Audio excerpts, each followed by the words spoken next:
Good morning, everyone. How's it going? You know what time it is. You know what it's all about. It's time to go into the right tackle position. We're looping back around. We're going to start hitting positions of more moderate amounts of need. We're going to start taking a look at some of the areas where we got to get better, but we don't necessarily have to devote as much effort and time into it as we did the first six positions. So there are a few positions in this category, and we're going to run through them now, starting with right tackle. This is a very interesting position for the Seahawks in 2022 because it looked about as bad as center in terms of our 2022 outlook. And then we got manna from heaven. Kind of. We kind of got manna from heaven here. Jake Curhan, coming off the bench for an injured Brandon Shell, went out there and played heroically. Played better than I think just about anybody in the world would have expected. This is a guy who went undrafted because of a heart condition. He did not test well at all, but he went out there and for the last 6 games or so of the season played effectively. Excellent run blocking and passable pass blocker. And when I say passable, I'm being somewhat generous, but the guy looked like he belonged in the NFL. So Brandon Shell's an outgoing free agent, and now we've got this Jake Curhan guy with a couple more years of rookie control. But here's the thing, and this is where this gets so tricky.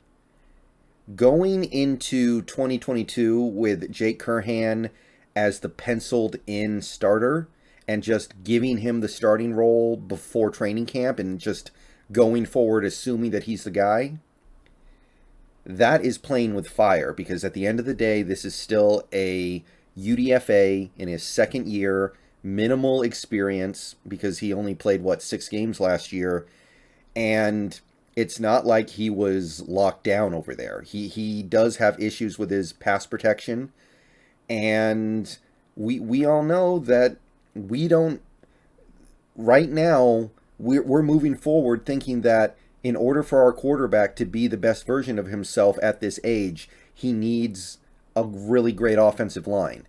So going into 2022 with Jake Curhan just taking the starting job, probably not the safest idea. However, when you get manna from heaven, you do want to eat it, right? You don't want to spit it out. So with that in mind, let's figure out how to attack this position because we need to do something.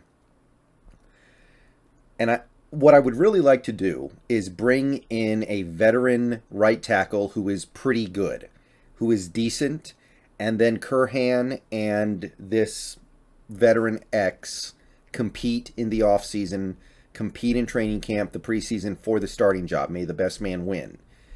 I'm not looking to get a superstar right tackle. I want to take advantage of the fact that we found a potential gold mine with Jake Curhan. Remember, there was a point last season where I was thinking to myself, there's no way we're going to be able to pull off what we need to do on this offensive line. We need to figure out left tackle, need to figure out center, right tackle. It's too much at once. But then you find this Jake Curhan thing, and suddenly it's like, okay, the workload just got a little smaller. But I also don't want to just sign somebody who we know is going to be the backup, like a Mike Remmers. Somebody who you know is no good. Somebody who you know is not going to compete for that job and just cross your fingers on Curhan. So I want to stay in the middle here. I want to get somebody who's decent. I want to get somebody who's not going to cost that much. I want to, more than anything, I want to get somebody who can go out there and hold down the fort if Curhan ends up not being what we hope he's going to be. I want to prepare myself for that possibility, but I do want to move forward thinking that Curhan's going to be something because with the situation this team is in right now, having a decent starter at a position making peanuts and on that rookie deal, it's valuable. We need that stuff. So there's one name that a lot of people are going to put out there right now at right tackle, but I'm kind of going to have to squash it a little bit because I just don't think it's... I just don't see it as being the best move right now, and that is Trenton Brown of the Patriots. He's a very good right tackle. He missed a bunch of games last year. PFF grade almost 78. The year before, 69. Didn't play a ton that year as well. 69 the previous year. So he's generally always been a good player. He hasn't played a full season's worth of snaps since 2018, though. But if you look at this list of players, it is short, and Trenton Brown is by far the best player available. So he's probably going to get paid. Spotrac estimates about 4 years, $42 million. That's believable because who else are you going to get if you need a right tackle? So paying $10.5 million a year for a really good right tackle who hasn't been able to finish a full year in recent seasons, I don't think that's the move. And if it wasn't for Krivoshein, I might be willing to take this risk, but I don't think this is the risk we need to take now. So I'm not into this one. However, there isn't a whole lot else we can do here, so I will throw out a couple of interesting names and hope something can work out, but understand that there isn't a whole lot here that's appetizing. You've got Morgan Moses, about to turn 31, from the Jets, and he's kind of in an interesting spot here because he got let go by the football team last year, so he hit the market after teams had already had a chance to spend some of their money. So he ended up signing with the Jets for $3.5 million. But objectively speaking, Morgan Moses is clearly better than $3.5 million. He just kind of got in a bad situation because he got released after free agency had started, I believe. So I don't expect Morgan Moses to take this kind of contract again. 1 year, $3.6 million.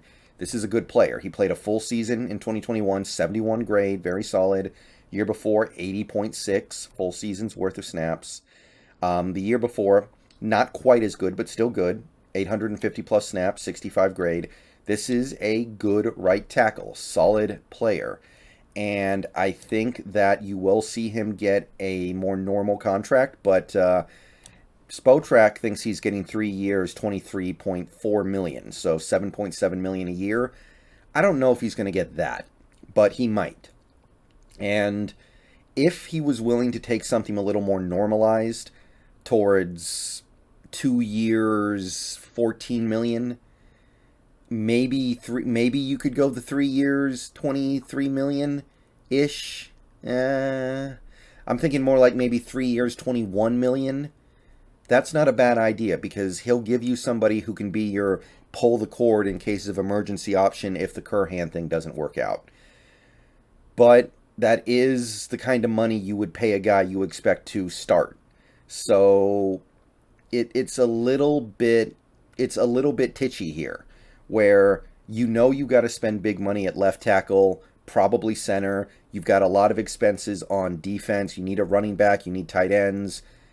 How much money are you willing to spend on right tackle, knowing that the right tackle of the future might be already on the team?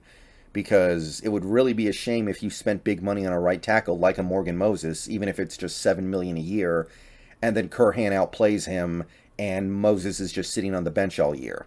So this is the tightrope walk we have to make. I'm happy we have to make it, but that doesn't mean it's going to be easy to make. What we're really trying to find here is a guy who's a little better than Brandon Shell and will play for approximately Brandon Shell type money. He's a competent starter, can fill in and do the job, but he's not going to cost a ton of money. And Morgan Moses might not be it. The guy who might be it is actually down here, Dennis Kelly, just turned 32 from the Packers. Kind of a career journeyman-ish. He's been on the Titans. Now he's on the Packers. I think he was on another team before that as well. Not a big name at all, and he played for $1.32 million in 2021, which I don't know why this guy doesn't get a little bit of a better reputation, because if you take a look at his play over the last few years, it's pretty good. He missed a bunch of time in 2021, only 300 snaps, but pretty solid PFF grade. 2020, he played the whole season, 66 grade, solid. I believe he was on the Titans that year. The year before, missed a lot of time, 71. So this is a good player who doesn't play a ton. It's not the most exciting thing in the world. Obviously, that injury history gives you pause. But again, in a perfect world, you're not signing a guy who's immediately going to take that starting job. You're going to be signing a guy to provide veteran insurance in case the Curhan thing doesn't work out. So Dennis Kelly's probably my top guy just because he might only cost you like $3 million or $4 million. Might take a 1-year, $3 million deal and be happy with that. He did miss a decent chunk of 2021, so maybe he will take that relatively cheap deal. He might even take less for all I know. But I think he's better than Brandon Shell. The only question is, will he be more available than Brandon Shell? Because Shell is injury prone in his own right. But that's probably my favorite option just because the cost to effectiveness ratio is good. And that's really about it here. The only other thing I'm taking a look at is Lyle Collins, and he would need to be a release. So Lyle Collins has been a mostly pretty good but occasionally off the field troubled player with Dallas. He's about to turn 29, so age is not really a concern yet. He had an 82 grade in 2021, played almost 700 snaps. Year before, he actually missed the whole season, which might be part of the reason why he gets released. But the year before that, he played 1,000 snaps, had an 86.4 PFF grade. Year before that, he played over 1,000 snaps, had 72.5. So this guy can play. And if you take a look at his contract, he is going to be due only $5.25 million against the Cowboys cap if they're able to release or trade him after June 1st. So this would have to be a post-June 1st thing. Now, that's dicey because you might get put to post-June 1st and then they don't release him and then you can't get him. But that's the only way where it makes sense. The Cowboys need to save some money. This is an area where they can save about $10 million if they do it post-June 1st.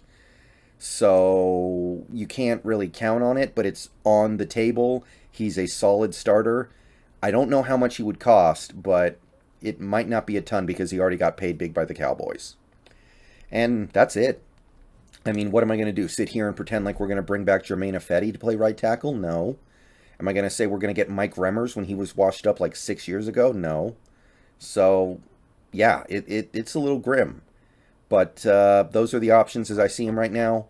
This might be a position to attack in the draft, but free agency-wise, that's all I see. All right, see you guys later. Go Hawks.